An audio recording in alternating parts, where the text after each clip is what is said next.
자, 오늘 저는 기본이 전부다, 그런 제목으로 하나님의 말씀을 증거하겠습니다. 오래된 영화 가운데 이보다 더 좋을 순 없다라는 영화가 있습니다. 자, 이보다 더 좋을 순 없다. 멜빈이라는 사람이 주인공인데, 이 주인공은 강박증에 사로잡힌 사람입니다. 정신적인 좀 이상이 있는 사람이에요. 이 멜빈은 어느 식당에 가든지 그 식당에서 제공해주는 포크와 칼을 전혀 사용하지 않습니다. 그래서 이 멜빈은 자신이 준비한 포크와 칼을 가지고 다니면서 식사를 하는 강박증 환자입니다. 매사에 신경질적인 멜빈의 식탁에는 동료가 없고 식당 종업원들도 멜빈을 상대하기를 꺼리죠. 그러던 중에 멜빈은 사랑에 빠집니다. 식당 종업원인 캐롤 코넬라를 사랑하게 되죠. 영화에는 강박증 환자 멜빈이 사랑을 고백하는 장면이 나옵니다. 멜빈은 캐롤에게 이렇게 말합니다. 내가 당신을 좀 칭찬해주고 싶다. 내가 당신을 꼭 칭찬하고 싶다. 이렇게 말하자 캐롤이 해보세요 그랬습니다. 해보세요. 이렇게 칭찬을 합니다. 멜빈은 자신의 가장 약한 부분들을 솔직하게 고백을 합니다. 난 강박증으로 고통을 당하고 있어요. 의사는 약 복용을 하면 60% 정도는 이 병을 고칠 수 있다고 해요. 그러나 나는 약 먹기가 너무 싫어서 약을 먹지 않고 있어요. 이 말을 듣고 캐롤은, 아니 칭찬을 해준다고는 지금 무슨 말을 하는 거야? 그게 무슨 칭찬이야? 의아한 표정으로 이렇게 대꾸를 합니다. 그때 이제 멜빈이 이렇게 대답을 합니다. 나는 약 먹기를 죽기보다 싫어하지만 당신을 만난 그날부터 나는 꼭꼭 약을 복용하기 시작을 했습니다. 이 말을 듣고 약간 기분이 좋아진 캐롤은 뭐 그 정도 가지고 칭찬이 되겠어요? 그게 무슨 칭찬이에요? 이런 표정으로 멜빈을 쳐다봅니다. 이때 멜빈은 캐롤에게 또 말합니다. 당신은 나로 하여금 더 좋은 사람이 되고자 하는 소원이 일어나도록 나를 만들어준 귀한 사람입니다. 당신은 나로 하여금 더 좋은 사람이 되고자 하는 소원이 일어나도록 만들어준 귀한 소중한 사람이 바로 당신입니다. 잠시 어안이 벙벙했던 이 표정을 짓던 캐롤이 멜빈을 향해서 이렇게 말합니다. 내가 일평생 들어본 가운데 최고의 칭찬이었습니다. 정말 감사합니다. 내가 일평생 들어본 최고의 칭찬이었습니다. 감사합니다. 사랑하는 여러분, 오늘 이 예배에 참여한 여러분, 자, 여러분이 들어본 최고의 칭찬, 생각나는 것이 무엇입니까? 최고의 칭찬. 내가 들어본 칭찬 가운데 정말 이 칭찬은 최고의 칭찬이야. 생각나는 것이 혹시 있으신지요? 저는 있습니다. 저희 어머니가 저에게 늘 해줬던 칭찬. 그 칭찬이 얼마나 힘이 되는지 모릅니다. 자, 하나님을 만나고 하나님의 사랑을 경험하면 하나님 우리에게 뭘 해줄까? 우리에게 칭찬을 해주고 소원을 주십니다. 가장 좋은 소원을 우리에게 주시죠. 시편 37편에 보니까 저가 내 마음의 소원을 이루어 주시리라 그랬습니다. 너는 가능성이 있다고 칭찬해 주시고 또 거룩한 소원도 주시고 나쁜 것을 제거해 주시고 좋은 것 주시는 하나님, 죄인된 우리를 의롭게 만들어주시는 우리 하나님 아버지, 버림받은 자를 품으시고 인생을 회복시켜 줄 뿐만 아니라 나의 성품을 향화시켜 주시는 하나님 아버지, 그래서 결국은 나의 생애를 통해서 영광을 받으시는 우리 좋으신 하나님 아버지. 오늘 설교의 제목이 기본이 전부다 라는 제목입니다. 자, 예수 그리스도를 믿고 구원받아서 우리가 하나님의 자녀가 되고 지금 죽어도 천국 갈 수 있는 우리는 왕의 자녀, 하나님의 자녀입니다. 이것으로 끝나면 안 된다는 거예요. 그 다음이 중요해요. 그 다음 수준이 좀 높은 신앙이 되어야 하는 것입니다. 자, 인생관과 가치관과 세계관이 안 믿는 사람과는 조금 달라야 합니다. 자, 삶의 변화가 일어나고 하나님의 자녀답게 삶을 살아내야 하는 것입니다. 자, 만약에 대통령이 됐는데, 대통령이라는 지위를 얻었는데, 그 위치에 꼭 맞는 언어를 써야 합니다. 또 그 위치에 맞는 행동을 보여줘야 되는데, 이 대통령의 위치에 있는 사람이 말을 막 해요. 함부로 해요. 그러면 많은 백성들이 걱정거리가 되고 근심거리가 될 수밖에 없는 거 아니겠습니까? 격에 맞는 언어와 격에 맞는 행동을 해야 하는 것이죠. 오늘 우리가 구원받은 하나님의 자녀라고 한다면 어떻게 해야 되겠느냐 하는 거예요. 수준을 높여야 되겠죠. 훨씬 더. 다시 말하면 기본기를 갖춰야 하는 것입니다. 자, 손흥민 선수 얼마나 여러분 참 대단한 선수입니까? 이 손흥민 선수의 아버지가 손웅정 씨입니다. 이분도 이제 축구를 하신 분인데 책을 냈습니다. 책의 제목이 뭘까? 모든 것은 기본에서 시작한다입니다. 모든 것은 기본에서 시작한다. 제가 이 책을 읽었습니다. 꼼꼼히. 그래도 2만 책인데 다 읽어보면서 깜짝 놀라고 말았습니다. 와, 이분 정말 인문학자구나. 실력도 모든 것이 기본이고 기술도 모든 것이 기본이고 사람의 됨됨이도 기본이고 기본을 지켜야 된다라고 하는 것을 강조하고 있었습니다. 책에 보면 손흥민 선수의 고백이 나옵니다. 무슨 고백인가 그러면 나의 축구는 온전히 아버지의 작품입니다. 아버지를 존경하고 아버지를 따르고. 이 손흥민 선수가 그 어려운 독일에서 또 영국에서 뛰면서 많이 힘들어할 때도 아버지가 그렇게 위로를 하는 거예요. 야, 안 다치면 됐다. 너무 잘했다. 실패를 통해서 배우면 된다. 늘 언제나 좋은 이야기를 격려해 줬다는 거예요. 근데 이 손흥민 선수의 아버지는 1년에 100권 이상의 책을 읽으며 독서광으로 독서 노트를 하고 신문 스크랩을 했다라고 하는 거예요. 그래서 한겨레 신문에 김창금 선임 기자는 손흥민 아버지 손웅정 인문학이라는 제목으로 글을 쓰고 있고 책을 요약하고 있습니다. 여러분 다 책을 읽기는 어렵겠지만 이 책을 요약한 것을 교회 홈페이지에 올려놨습니다. 한번 꼭 여러분 좀 읽어보시면 참 좋겠다는 생각이 듭니다.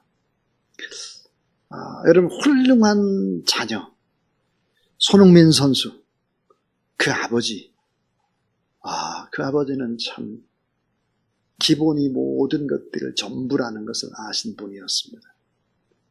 사랑하는 여러분, 오늘 기본이 전부다. 그러면 그 기본 가운데 맨 먼저 우리가 최고의 기본기를 갖춰야 되는데 그것이 뭘까? 그것은 당연히 언어 생활입니다. 언어. 자, 오늘 본문 속에서 저는 3가지 이야기를 하려고 합니다. 그 첫 번째는 인간의 타락은 언어의 타락에서부터 시작됐다 하는 것입니다. 인간의 타락. 어디서 왔을까? 언어의 타락이라는 거예요. 참으로 우리가 잊지 말아야 할 것은 인생의 타락 그 배후에는 언어의 타락이 있다는 사실입니다. 야고보서 3장 2절에 보니까 말, 언어는 등이 온몸도 굴레를 씌운다 그랬습니다. 몸에 굴레를 씌워버려요. 말이. 창세기 3장 1절부터 7절에 보면 이 사단이 공격을 하죠. 어떻게 공격했을까요? 、 예, 、 말로 합니다. 언어로. 근데 어떤 언어였을까요? 、 예, 、 말, 언어는 등이 온몸도 굴레를 씌운다 그랬습니다. 몸에 굴레를 씌워버려요. 말이. 창세기 3장 1절부터 7절에 보면 이 사단이 공격을 하죠. 어떻게 공격했을까요? 진짜 같은 거짓말입니다. 자, 이 거짓말에 속아 넘어가는 것이죠. 결국은 하나님과 언약이 파괴되고 불행의 나락으로 떨어지고 마는 것입니다. 아담과 하와가 범죄한 것은 손으로 선악과를 따먹는 행동에 있는 것이 아닙니다. 중요한 것은 그 마음의 중심이었습니다. 사랑하는 여러분, 마음 중심에 있는 것이 어떻게 되죠? 입으로 나오는 것입니다. 창세기 3장 5절에 보니까 하나님과 같이 되고 싶은 욕망이죠. 이 같은 욕망은 사탄의 유혹에 빠진 언어의 타락에서 왔다는 사실이죠. 자, 언어가 타락이 돼요. 언어가 타락이 되면 그 다음 타락이 뭘까? 소원의 타락이 됩니다. 소원. 간절한 소원. 이 하나님을 위한 소원. 많은 사람을 살리는 소원인데 이 소원이 타락으로 와요. 그것은 하나님을 대적하고 형제를 죽이는 타락으로 이어졌죠. 그래서 예수 그리스도를 믿는다고 하는 것은 내가 구원받았다, 본 어게인했다, 다시 태어났다. 그것의 증거가 뭘까? 입술의 변화입니다. 거룩한 소원의 회복인 것입니다. 자, 병든 언어, 부정적인 언어, 어두운 언어, 이 병든 소원 갖게 마련이죠. 이걸 고쳐가야 하는 것입니다. 자, 성령의 강력한 역사하심이 일어나고 난 다음에 맨 먼저 일어나는 기적이 뭘까? 성령이 충만하고 오순절 마가다락방에 성령의 역사가 일어났을 때 맨 처음 일어나는 현상이 무엇일까? 그것은 바로 사도행전 2장 4절에 성령이 말하게 하심을 따라 다른 방언으로 말하기를 시작하니라 그랬습니다. 다른 언어로 말하기 시작했다. 그 말은 성령이 내 안에 역사하기 시작을 하니까 언어가 변하기 시작을 한 것입니다. 말의 변화인 것입니다. 자, 고린도서 13장 11절 내가 어렸을 때엔 말하는 것이 어린아이와 같고 깨닫는 것이 어린아이와 같고 생각하는 것이 어린아이와 같다가 장성한 사람이 되어서는 어린아이의 일을 버렸노라 그랬습니다. 어린아이가 말하고 어린아이가 깨닫고 어린아이가 생각하는 이 모든 것들이 다 크니까 다 버리는 거예요. 자, 그래서 성령의 역사가 일어나면 자, 언어의 변화, 소원의 변화, 인생의 가치관의 변화, 이런 변화들이 일어나는 것이죠. 성령께서는 뭘까요? 우리 안에 나쁜 것을 제거시켜 주시고 좋은 것으로 채우신다는 사실을 믿으시기 바랍니다. 근데 사도 바울은 이런 기도를 합니다. 하나님, 좋은 사람을 더 좋게 해주세요. 좋은 사람 더 좋게. 그리고 뭐야? 그 더 좋게에다가 더 좋은 능력도 주세요. 이렇게 기도를 해요. 자, 빌립보 1장 9절부터 11절. 우리의 사랑을 지혜와 총명으로 풍성하게 해주시고 우리의 삶이 더 순전하게 해주시며 우리의 인생이 열매 맺는 인생이 되도록 그렇게 해주십시오. 이렇게 고백을 하고 있습니다. 자, 기본 중에 기본이 뭘까? 이건 언어예요. 말하는 것입니다. 그런데 인간의 타락은 언어의 타락에서부터 왔다 하는 것입니다. 나쁜 얘기, 부정적인 얘기, 어두운 얘기, 인생은 그렇게 갈 수밖에 없는 거죠. 자, 그래서 두 번째 우리가 알아야 될 것은 인간의 행복과 불행은 언어에 달려 있습니다 하는 것입니다. 자, 행복하냐 불행하냐 어떤 말을 하는지 보면 아는 것입니다. 언어 자체가 미래죠, 고스란히. 자, 혀의 위력은 우리가 생각하는 것보다 상상을 초월한다고 성경은 얘기합니다. 이 땅에서만이 언어가 중요하냐? 그렇잖아요. 죽고 나서도 이 언어는 중요하다는 것을 얘기하죠.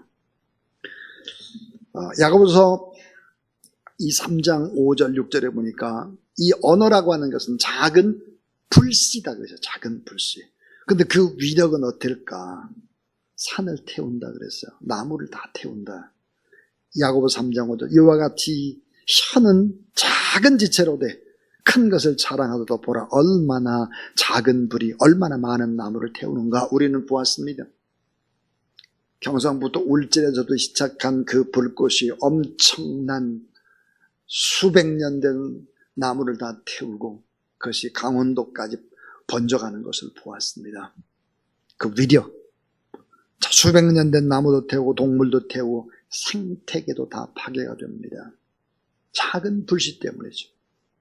자, 죽고 사는 것이 혀의 권세에 달렸다. 인생의 행복, 인생의 불행 다 혀의 열매를 먹게 될 것이다 그랬습니다. 자, 잠언 18장 21절 죽고 사는 것이 혀의 권세에 달려니 혀 쓰기를 좋아하는 자는 따라하세요. 혀의 열매를 먹으리라. 예. 나쁜 언어를 오늘 본문의 말씀 속에 뭐라고 말하냐. 이 나쁜 언어는 쉬지 않는 악이요 죽이는 독이다 그랬어요. 참 옛날 어르신들이 지혜로운 것 같아요. 옛날 어르신들이 이런 말을 했어요. 혀 아래 도끼가 숨어 있다 그랬습니다. 혀 아래 도끼가 숨어 있어요. 여러분, 혀는 금도 되고 은도 되지만 도끼도 되는 것입니다. 내가 한 이 말은 상급도 되고 위로도 되고 사람을 살리기도 하지만 죽이기도 하고 고통에 빠뜨리고 죄악스럽고 허우적되게 만드는 것이다. 근데 놀랍게도 뭐라고 말하냐. 심판날에 해명을 해야 될 것이다. 그렇게 얘기를 했습니다. 마태복음 12장 36절 37절에 예수님께서 주신 말씀입니다. 내가 너에게 이르노니 사람이 무슨 무익한 말을 하든지 심판날에 이에 대하여 신문을 받으리니 내 말로 의롭다함을 얻고 내 말로 정죄함을 받으리라 그랬습니다.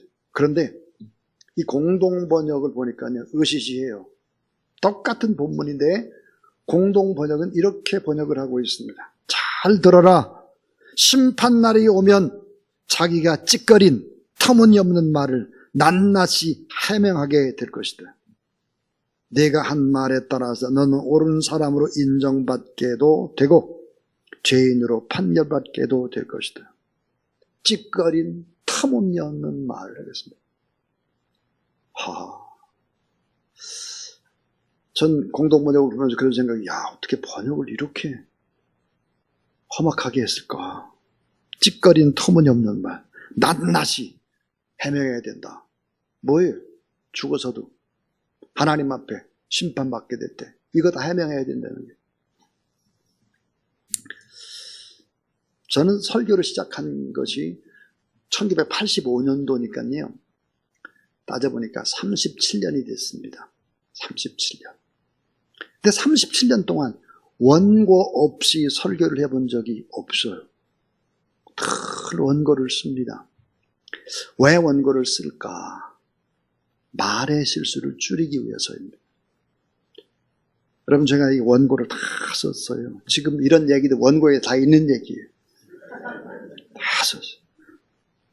노랑, 빨강, 파랑, 백 이랬죠? 원고에 없는 얘기를 하다가 실수하는 경우들이 너무 많아요. 성도들에게 상처를 주기도 하고, 그 말을 왜 했나 이런 생각도 듭니다. 그럼 이런 노트가 얼마나 될까? 여러분, 얼마나 될 것 같아요? 이런 노트가 한 900권쯤 됩니다. 이렇게 다 기록을 하는 데는 몇 가지 이유가 있습니다. 하나는 제가 원래 말을 잘 못해요. 말 주변이 없어요. 그래서 이렇게 다른 사람 앞에 서면 누르락 푸르락해 얼굴이. 지금은 좀 덜한데 예전에는 그랬어요. 그래서 제가 한 번도 반장을 해본 적이 없습니다. 그저 한 개 서기, 회계 이런 거 있잖아요. 근데 요즘은 제가 이제 노회장도 하고 강남 13개 노회 회장도 하고 그런데 예전엔 못했어요. 부끄러워서 못했어요. 그래서 다 글로 쓰는 거예요. 또 하나 실수를 좀 안 해야 되겠다. 언어의 실수 줄이기 위해서 쓰는 것입니다. 자, 시편 141편 3절에 보니까 여호와여 내 입에 따라하세 파수꾼을 세우시고 내 입술의 문을 지키소서. 하나님, 내 입술에 좀 파수꾼 군병을 좀 세워서 내 입술의 문을 좀 지켜주세요. 참 이게 간절한 기도죠.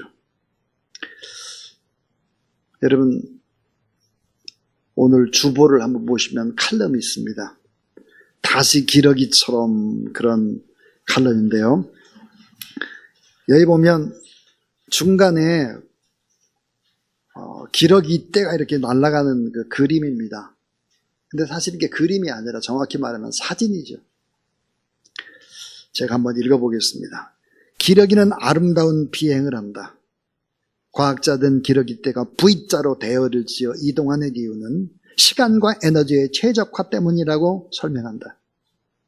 기러기는 먹이를 찾아서 V자형을 그리면서 4만 킬로미터 이상을 날아간다.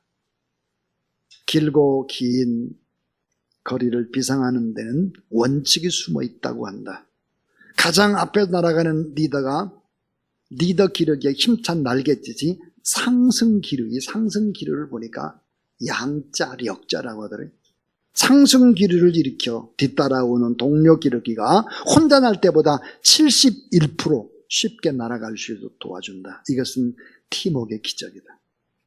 또 주목해야 할 원칙은 뒤따라간 기러기 무리가 리더 기러기에게 끊임없는 응원과 격려의 울음소리를 연주하는 것이다. 리더 기는 거친 바람과 차가운 공기를 가르면서 비행하도록 동료들의 응원 소리를 듣고 힘을 내는 것이다. 만약 어느 한 기러기가 비행 도중 상처를 당하거나 지쳐서 이탈할 때 동료 기러기 2마리도 함께 대열에서 이탈해서 다친 동료와 함께 한다는 것이다. 물론 맨 앞에 리더는 교대해서 쉬게 하는 배려와 공존의 지혜가 먼 길을 가는 원동력이 된다. 다시 날개를 펴서 회복과 부흥의 비상을 할 때다 그랬습니다. 여러분, 오늘 오기호 장로님 기도하신 것처럼 이 시대가 얼마나 어려운 시대입니까? 이 어려운 시대에 우리가 해야 될 언어는 어려운 얘기하는 것이 아니에요. 오히려 반대의 언어를 써야 하는 것입니다. 지금이야말로 이 기본기를 우리가 계속해서 이야기하고 격려하고 위로하고 덕을 세우고 힘을 주고 잘 될 거라고 기도해주고 축복하는 여러분 되길 바랍니다. 마지막 3번째는 제일 중요한 얘기 하려고 합니다. 3번째가 인간의 언어는 성품이며 믿음입니다 하는 거예요. 여러분, 언어, 성품, 믿음이라는 것은 아주 깊은 연관을 맺고 있습니다. 모세는 성격이 무서운 사람이었습니다. 사람을 쳐 죽인 살인자였죠. 그런 미디안 광야에서 40년을 보내면서 성품이 바뀌기 시작하죠. 지상에서 가장 온유한 자가 됩니다. 성품이 변하는 거예요. 보통 여러분 심리학에서는 그러죠. 성품은 안 변한다 그래요. 성격은 변한다고 합니다. 성격은 변하죠. 기질 바뀐다는 거예요. 안 바뀔 수가 없어요. 그래서 심리학과는 좀 다른 거죠. 자, 사도 바울은 무서운 광인이었습니다. 미치광이죠. 예수 믿는 사람을 죽이고 교회를 불태웠으니까요. 자, 다메섹까지 가가지고 막 사람을 잡으러 갔으니까 뭐 참 보통 사람이 아닙니다. 그런데 그는 성령의 능력으로 성품이 바뀝니다. 사랑의 사람이 되죠. 그런 눈물의 사람이 됩니다. 따뜻한 사람이 되는 것입니다. 성경 곳곳에 보니까 바울이 눈물을 흘렸다 그럽니다. 자, 여러분 마태복음 12장 35절을 보니까 선한 사람은 그 쌓은 선에서 선한 것을 내고 악한 사람은 그 쌓은 악에서 악한 것을 낸다 그랬습니다. 마음에 가득한 것이 뭐예요? 입으로 나오는 거예요. 참 이게 무서운 얘기입니다. 민수기 14장 28절 우리가 잘 아는 하나님의 말씀이죠. 그들에게 이를 여호와의 말씀에 따라하세요. 내 삶을 두고 맹세하노라. 하나님의 삶을 걸고 맹세하는 거예요. 하나님의 이름을 걸고 맹세하는 거예요. 뭐라고 말씀했을까? 너의 말이 내게 다 들린다. 네가 말한 거 내가 다 들어. 그대로 해줄게. 얼마나 여러분 축복의 이야기면서 얼마나 무서운 말이 됩니까? 저는 종종 사람들과 상담을 합니다. 또 저희 목양실에도 다른 곳에서 합니다. 그리고 맨 마지막에 기도를 할 때 제가 그렇게 기도를 합니다. 하나님 아버지, 그동안 우리가 이야기 나누는 거 하나님 다 들으셨습니다. 이게 기도입니다. 우리가 말 나눈 대로 하나님 이루어 주시옵소서. 제가 그렇게 기도를 합니다. 여호와의 삶을 가리켜 맹세하고 여호와 이름으로 맹세했습니다. 너희들 하는 얘기 내가 다 듣고 있어. 다 그대로 행해줄게 말이에요. 자, 여러분 한번 이제 화면을 좀 봐주세요. 자, 성품 그래요. 성품 한문 보여요. 성품. 품자를 봐주세요. 사람의 입구가 3개예요. 입이 3개입니다. 성품. 사람의 성질이나 됨됨이가 성품인데요. 그 다음 인품 그래요. 저 사람 인품이 너무 좋아. 인품. 사람이 사람으로 가지는 품격이죠. 인품. 예, 거기도 또 입이 3개입니다. 또 하나 여러분, 품격 높다 그래요. 품격 높은 사람. 품자도 마찬가지죠. 격자를 보세요. 격자는 그 밑에 또 품격이 높다 할 때 입구자가 또 들어가죠. 무슨 말일까 이게? 무슨 말입니까? 결국은 인간의 언어라고 하는 것은 성품과 믿음과 깊은 관계를 맺고 있는 거예요. 자, 다음에 한번 사진을 한번 보여주세요. 저 보세요. 예, 오늘 6절 말씀에 보니까 거기 보세요 한번 여러분. 혀는 곧 불이래요. 불의 세계래요. 혀는 우리 지시 중에서 온몸을 더럽히고 삶의 수레바퀴를 불사르라니 그랬어요. 지옥불도 난다는 거예요. 혀가 그런 것입니다. 혀가. 자, 여러분, 언어라고 하는 것은 성품. 결국은 성품은 뭘까요? 믿음이에요. 믿음.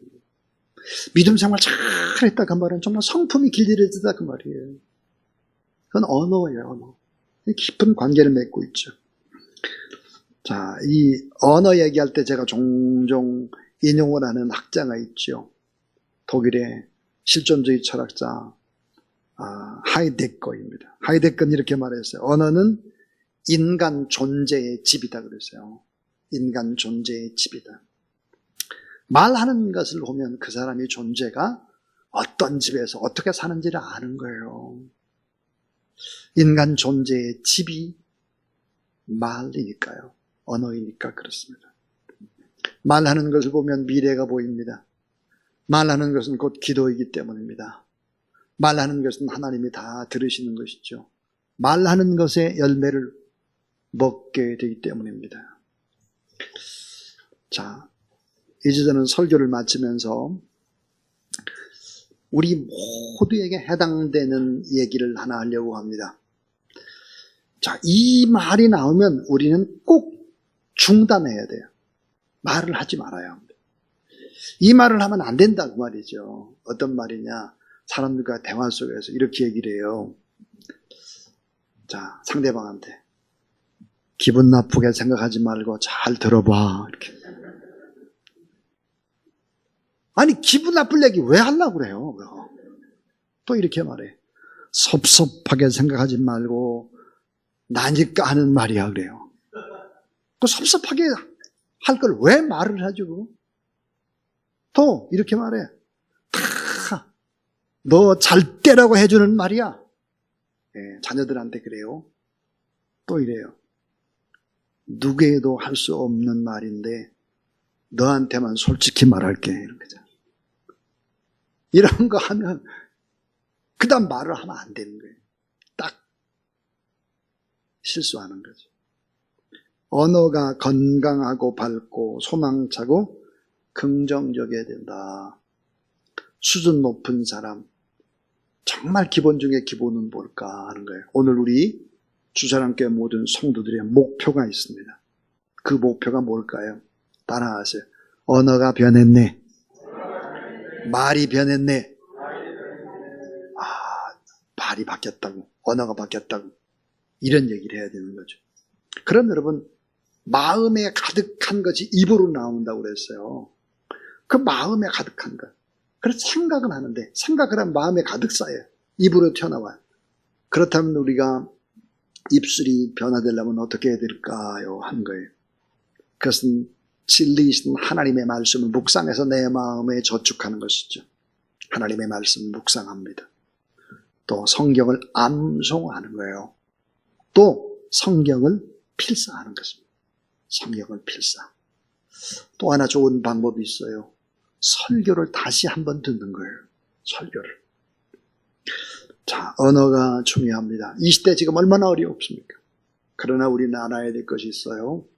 이 어려운 시대이지만 악한 원수마귀 사탄의 세력은 나쁜 얘기, 어두운 얘기, 힘든 얘기, 이런 얘기 막 하도록 하는 거예요. 지적하고 따지고 막 이거 말고 여러분 더 많이 덕을 세우는 말을 쓰고 용기를 주고 칭찬과 축복의 말을 하고 그래서 더 믿음으로 이 시대를 살아서 오히려 더 잘 되는 축복의 역사, 능력의 역사가 반드시 나타나게 되기를 주의 이름으로 축원합니다.